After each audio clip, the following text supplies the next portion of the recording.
Friends, आज हम आपका इकोनॉमिक्स का सेकेंड वीडियो में हम आपको लेके आ रहे हैं, जो कि आपका एक बहुत छोटा सा चैप्टर है। और वो चैप्टर है आपका बैलेंस ऑफ पेमेंट, जो कि बहुत छोटा सा प्यारा सा सब्जेक्ट है। हालांकि इससे ज्यादा आपको जो भी क्वेश्चन आएंगे थोड़ा आपके अकाउंट से रिलेटेड आएंगे, करेंट अकाउंट, कैपिटल अकाउंट, जो आपने पढ़ा है ऑलरेडी। तो समय का देखते हुए हम आपके टॉपिक पे लेके चलते हैं। तो एक टॉपिक आता है बैलेंस ऑफ पेमेंट। पूरे चैप्टर ही क्या होता है बैलेंस ऑफ पेमेंट। एक शब्द है इसमें पेमेंट। पेमेंट का मतलब क्या हुआ कि किसी को पेमेंट करना। हम कह रहे हैं कि मेरे घर का क्या है बैलेंस, तो बैलेंस ऑफ पेमेंट हमारे या तो फादर के पास सारा ब्यौरा होता है या हमारी मम्मा के पास ब्यौरा होता है। तो बैलेंस ऑफ पेमेंट कहता है कि जब किसी कंट्री का सारा ट्रांजैक्शन हम जब एक रिकॉर्ड में रखते हैं, that is called balance of payment. मतलब कि आपका कहाँ कितना क्या चीज का खर्च किया, कहाँ कितना दिया, सारी चीजों को जब हम इंक्लूड करते हैं तो that is called balance of payment. और बैलेंस ऑफ पेमेंट के अंदर एक छोटा सा वर्ड आता है बैलेंस ऑफ ट्रेड। और बैलेंस ऑफ ट्रेड क्या होता है कि बैलेंस ऑफ ट्रेड मतलब होता है जब बस आप कितना सामान मंगवा रहे हैं और कितना भेज रहे हैं। इट मीन्स एक्सपोर्ट और इंपोर्ट कितना कर रहे हैं, बस इसका अगर आप ब्यौरा रखते हैं तो that is called balance of trade. But in दोनों में एक बहुत वाइड डिफरेंस है। बैलेंस ऑफ पेमेंट क्या है, एक बहुत बड़ा कंसेप्ट है। यहाँ पे आप सामान के साथ साथ सर्विसेज को भी इंक्लूड करते हैं। बैलेंस ऑफ पेमेंट पे आप गुड्स एंड सर्विसेज सारी चीजों को इंक्लूड करते हो, जबकि बैलेंस ऑफ ट्रेड में आप सर्विसेज इंक्लूड नहीं करते, सिर्फ आप ट्रेड को यूज करते, जैसे कितना आपने लाया और कितना आपने दिया। अब हम चलते हैं, इसमें कुछ टर्म्स आते हैं। एक इकोनॉमिक टर्म्स है, एक टर्म्स होते हैं विजिबल आइटम्स। और विजिबल आइटम्स का मतलब होता है वो सारी चीजें जिसको कहीं कहीं बुक में टैंजिबल भी दिया हुआ है, जिसको हम देख सकते हैं, छू सकते हैं। दूसरा कहते हैं इनविजिबल आइटम्स। इनविजिबल आइटम्स का मतलब इनटैंजिबल एसेट्स, जिसको हम छू भी नहीं सकते और जिसको हम देख नहीं सकते, जैसे हमारा सर्विसेज वगैरह हुआ। तीसरा एक वर्ड आता है यूनिलैटरल ट्रांसफर, मतलब एक तरफा, जैसे हमें कहीं से गिफ्ट्स मिला, हमने किसी को डोनेशन दिया या हमें डोनेशन मिला, that is called unilateral transfer. Income from investment and work, दूसरा हम और कहां से पैसा आता है, हमको सैलरी मिलती है, हम सैलरी देते हैं, ये सारी चीजों को कहते हैं income from investment. And last में होता है कैपिटल ट्रांसफर, जैसे हम लोन लिए, उसका रीपेमेंट किए। इन सारी चीजों को जिसमें हम लोग इंक्लूड करते हैं that is called balance of payment. और जिसमें हम सिर्फ विजिबल आइटम्स को इंक्लूड करते हैं दैट इज कॉल्ड बीओटी, यानी एक्सपोर्ट माइनस इंपोर्ट। क्लियर हुआ? हम समझ रहे हैं कि यहाँ तक बच्चों लोग का क्लियर हुआ होगा। यानी जब सामान का कितना आया और गया का बस रखते हैं that is called balance of trade, और जब सारे आइटम्स को रखते हैं that is called balance of payment. एक छोटा सा एग्जांपल दे रही हूं, अगर आपके घर में कितना सब्जी आ रहा है, कितना सामान आ रहा है, बस इसका अगर आप ब्यौरा रखते हैं that is called balance of trade. But अगर आपके पापा सारी चीजों का रख रहे हैं कि हमने LIC में कितना पैसा लगाया, हमने लोन कितना लिया, इन सब चीजों को जब इंक्लूड करके वो बनाएंगे तो उसको हम लोग कहते हैं बैलेंस ऑफ पेमेंट। एक छोटा सा डिफरेंस देखते हैं। बैलेंस ऑफ ट्रेड वो चीजें होती है जहां पे सिर्फ एक्सपोर्ट और इंपोर्ट देखते हैं, कितना सामान आया और कितना सामान गया, दैट मींस कि विजिबल आइटम्स।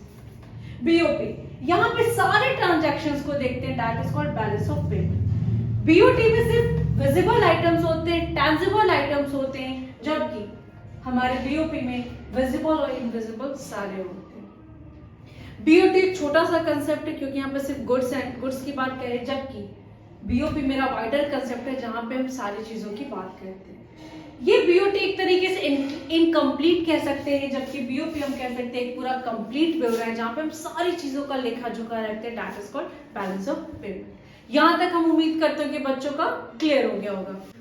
आगे बढ़ते हैं, अभी तक हमने देखा कि बैलेंस ऑफ पेमेंट और बैलेंस ऑफ ट्रेड होता क्या है। अब हम इसके डेप्थ में जानते हैं कि बैलेंस ऑफ पेमेंट में और क्या क्या चीजें आती हैं।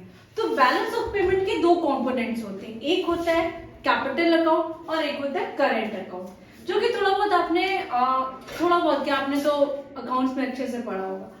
तो ये दो इसके सबसे मेजर कंपोनेंट्स होते हैं, one is current and second one is capital account. बस यहाँ पे समझने की चीज है, करेंट अकाउंट क्या होते हैं।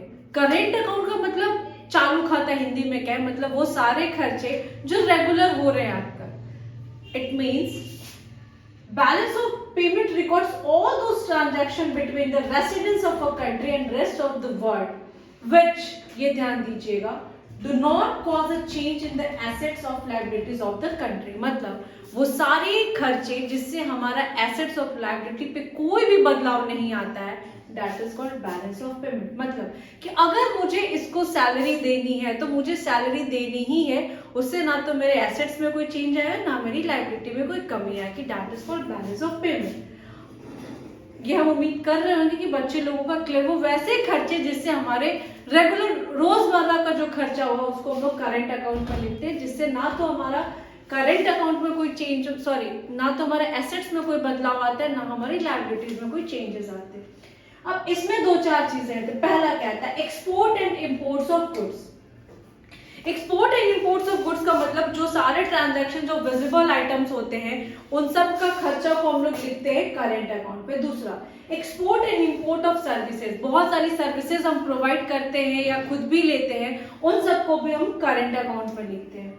Receipt payment unilateral, that means unilateral unrequired transfer. Unilateral का मतलब होता है एक तरफा, अगर हमको कहीं से ग्रांट्स आ रहे हैं, डोनेशंस आ रहे हैं, वो सारे को हम लोग रिसिप्ट पेमेंट्स में लिखते हैं। एंड लास्ट वन कहता है इनकम फ्रॉम इन्वेस्टमेंट। बहुत सारे हमारे इनकम्स के जो स्रोत है वो इन्वेस्टमेंट से आते हैं, वो सारी चीजों को हम लोग कहाँ लिखते हैं, बैलेंस ऑफ पेमेंट, यानी कि बैलेंस ऑफ पेमेंट के करंट अकाउंट में। याद रखिएगा, which do not cause a change in the assets of liabilities of the country। वो खर्चा जिससे एसेट्स और लायबिलिटी पे कोई भी फर्क नहीं पड़ता, उसी को हम लोग कहते हैं करंट अकाउंट। सेकंड आता है कैपिटल अकाउंट। कैपिटल अकाउंट वो अकाउंट होता है जिससे, कैपिटल का मतलब होता है जिससे हम और कैपिटल बना सके।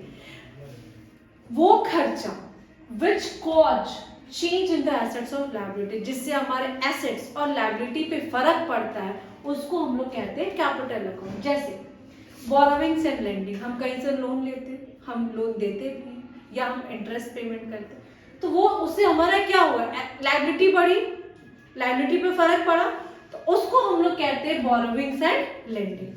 दूसरा कहता है इन्वेस्टमेंट से पैसा आता। इन्वेस्टमेंट से पैसा कैसे कैसे आता है, एक तो हमारा एफडीआई से आता है। एफडीआई का मतलब क्या होता है, फॉरेन डायरेक्ट इन्वेस्टमेंट। दूसरा कहता है पोर्टफोलियो इन्वेस्टमेंट।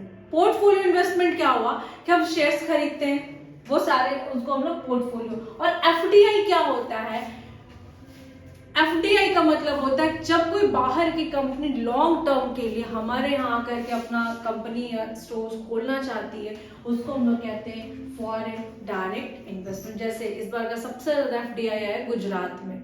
ओके, हम उम्मीद कर रहे हैं कि यहाँ तक बच्चों को ये चीजें क्लियर हो गई हो कि करंट अकाउंट वो होता है जिससे हमारा एसेट्स और लायबिलिटी पे कोई फर्क नहीं पड़ता है, रोजमर्रे का खर्चा। और कैपिटल अकाउंट वो अकाउंट होता है जिससे हमारे एसेट्स और लायबिलिटी पे फर्क पड़ता है, जिसे हम लोग कहते हैं बोरोविंग्स, लेंडिंग, इन्वेस्टमेंट। अब इन्वेस्टमेंट में हमारा पोर्टफोलियो होता है। ठीक है, यहाँ तक हम करंट अकाउंट और कैपिटल अकाउंट देखे थे। एक चीज बस ध्यान दीजिएगा कि जो भी हमारा इनफ्लो आता है, इनफ्लो मतलब पैसा आना, उसको हम लोग हमेशा क्रेडिट साइड में लिखते हैं, और जो हमारा आउटफ्लो होता है उसको हम लोग किधर लिखते हैं, debit side, that is negative side. ये याद रखिएगा, इनफ्लो हमारा क्रेडिट साइड में जाएगा, पॉजिटिव साइड में जाएगा, और हमारा जो चीज डेबिट होता है वो हमारा नेगेटिव साइड में चला जाता है। क्योंकि अब बहुत ज्यादा बोर्ड्स की जरूरत नहीं है, कुछ थ्योरेटिकल चीजें तो हम आपको समझाते चले जाते हैं।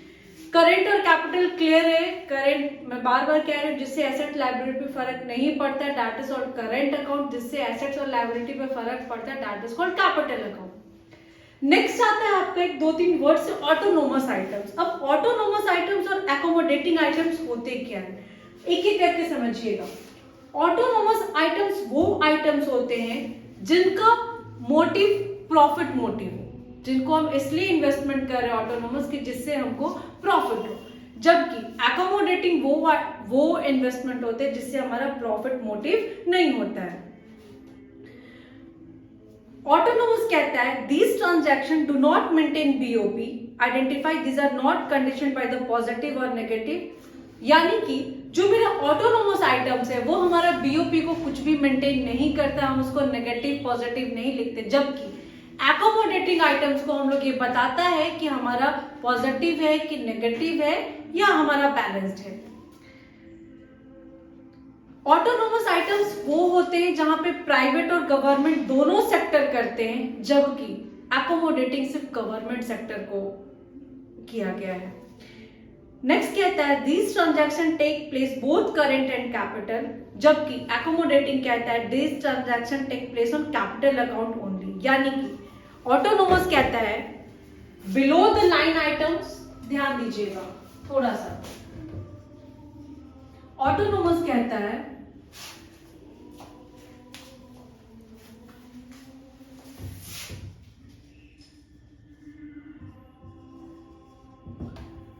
ऑटोनोमस कहता है अबव द लाइन, जबकि एकोमोडेटिंग कहता है बिलो द लाइन। यानी कि ध्यान रखिएगा ऑटोनोमस जब भी आइटम्स, वो सारे आइटम्स होते हैं जिससे प्रॉफिट मोटिव होता है, जिसमें प्राइवेट और गवर्नमेंट दोनों सेक्टर इन्वॉल्व होते हैं, जबकि एकोमोडेटिंग सिर्फ गवर्नमेंट सेक्टर होता है। यहाँ पे बैलेंस ऑफ पेमेंट को नेगेटिव है कि पॉजिटिव है, ये सारी चीजों को बताता है। इसको हम लोग अबव द लाइन कहते हैं, जबकि एकोमोडेटिंग को बिलो द लाइन कहते हैं। हम यहाँ तक जहां तक मुझे लग रहा है यहाँ तक बच्चों का क्लियर हुआ होगा कि ऑटोनोमस आइटम्स क्या होते हैं और एकोमोडेटिंग आइटम्स क्या होते हैं। लास्ट में टॉपिक होता है डिसइक्विलिब्रियम ऑफ बीओपी। डिसइक्विलिब्रियम का क्या मतलब हुआ कि हमारा बीओपी क्या होगा, तीन कंडीशन होगा, आइदर या तो पॉजिटिव होगा, या तो नेगेटिव होगा, या तो बैलेंस्ड होगा। अगर नेगेटिव होगा मतलब डिसइक्विलिब्रियम है, अगर पॉजिटिव होगा तो अच्छा है हमारा बीओपी, और अगर बराबर होगा क्रेडिट और डेबिट हमारा सब कुछ, तो दैट इज कॉल्ड बैलेंस्ड होगा। चलिए डिसइक्विलिब्रियम देख लेते हैं। डिसइक्विलिब्रियम को क्या कर सकते हैं, सरप्लस, डेफिसिट। अब हमको डिसइक्विलिब्रियम आता है तो डिसइक्विलिब्रियम का बहुत सारे केसेस कॉजेज आते हैं कि डिसइक्विलिब्रियम क्यों होगा। तो डिसइक्विलिब्रियम में बहुत सारे फैक्टर्स होंगे, इकोनॉमिक फैक्टर होंगे, पॉलिटिकल फैक्टर होते हैं, फिर आपका सोशल फैक्टर्स होता है। अब इकोनॉमिक फैक्टर क्या क्या होगा कि आपका इन्फ्लेशन बहुत ज्यादा होगा, महंगाई बहुत ज्यादा होगी, उसके बाद आपका क्या होगा कि आपके पास पैसे बहुत कम होंगे, आप इन्वेस्टमेंट नहीं कर पा रहे होंगे, इस वजह से भी आपका डिसइक्विलिब्रियम हो रहा होगा। पॉलिटिकल फैक्टर्स होते हैं, आजकल जैसे हमारे देश में बहुत हम इस पार्टी को कहते हैं कि ये पार्टी नहीं करे, तो बहुत सारी चीजें होती है कि हम जब लाना चाहते हैं लेकिन गवर्नमेंट या रूलिंग पार्टी वैसी होती है उस चीज को प्रमोट नहीं करती, उस वजह से भी हमारा बैलेंस ऑफ पेमेंट खराब होता है। एंड सोशल फैक्टर्स, बहुत सारी चीजें हम खुद बदलाव नहीं लाना चाहते हैं, उस वजह से भी इसीलिए बैलेंस ऑफ पेमेंट किसी भी कंट्री का आपका लेखा जोखा होता है, अगर बैलेंस ऑफ पेमेंट खराब होगा मतलब कि आप बहुत ज्यादा, आपके पास कर्ज हो रहे हैं, आप दूसरे देशों से लोन ले रहे हैं और आपके पास डेवलपमेंट कुछ नहीं हो, तो डे बाय डे आप कर्ज में दबे चले जाएंगे। जो अभी आपका केस हुआ था श्रीलंका में, क्यों क्राइसिस हुआ था, क्योंकि वहां का बैलेंस ऑफ पेमेंट एक बहुत बड़ा गैप हो गया था। ठीक है, तो किसी भी कंट्री का कहते हैं कि अगर अब बैलेंस ऑफ पेमेंट धीरे धीरे खराब होने लगेगी तो वहां पे यही हो जाएगा कि खर्चा बहुत ज्यादा है और इनकम का सोर्स बहुत कम है। इसीलिए बैलेंस ऑफ पेमेंट को मेंटेन करने के लिए हर सरकार हर संभव सारा प्रयास करती है। और अगर बीओपी में कुछ भी प्रॉब्लम होती है, मतलब कि हमारे खर्चे ज्यादा है, इनकम कम आ रही है, तो हम बीओपी को तुरंत ठीक करने के लिए हम जब भी पैसे लेने जाते हैं हम आईएमएफ से जाते हैं, इंटरनेशनल मॉनेटरी फंड। इसीलिए किसी भी कंट्री का, मैं बार बार कह रही हूँ, बीओपी का अच्छे कंडीशन में होना बहुत ज्यादा जरूरी होता है, क्योंकि वो बहुत सारी चीजों को मेंटेन करती है। चलिए इस चैप्टर को हम यहीं पे खत्म करते हैं। नेक्स्ट चैप्टर के लिए हम आपका फॉरेन एक्सचेंज रिजर्व या जो भी हम इससे रिलेटेड टॉपिक होगा, हम नेक्स्ट टॉपिक में आपसे मिलते हैं। Thank you.